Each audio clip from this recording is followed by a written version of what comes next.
বীরভূমের রামপুরহাটে স্কুল ছাত্রীর মৃত্যু ঘিরে তীব্র শোরগোল।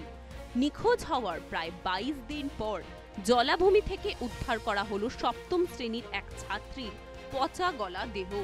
মৃতা নাবালিকা রামপুরহাট থানার বারোমেশিয়া গ্রামের বাসিন্দা এবং শ্যামপাহাড়ি শ্রী রামকৃষ্ণ শিক্ষাপীঠের ছাত্রী। এই ঘটনায় গ্রেফতার করা হয়েছে ওই স্কুলের ভৌত বিজ্ঞানের শিক্ষক মনোজ কুমার পালকে। পুলিশ সূত্রে খবর, মঙ্গলবার গভীর রাতে ধৃত শিক্ষককে জেরা করেই কালীডাঙ্গা গ্রামের কাছে জলাভূমি থেকে ওই ছাত্রের মৃতদেহ উদ্ধার করা হয়। পরিবারের অভিযোগ, গত মাসে টিউশন পড়াতে বাড়ি থেকে বেরিয়েছিল ওই নাবালিকা, তারপর আর ফেরেনি। দীর্ঘ খোঁজাখুঁজির পর মেয়ের হদিশ না মেলায় পরিবারের পক্ষ থেকে রামপুরহাট থানায় নিখোঁজের ডায়েরি করা হয়। পরে জানা যায় যে মনোজ কুমার পালই মেয়েটিকে অপহরণ করেছে।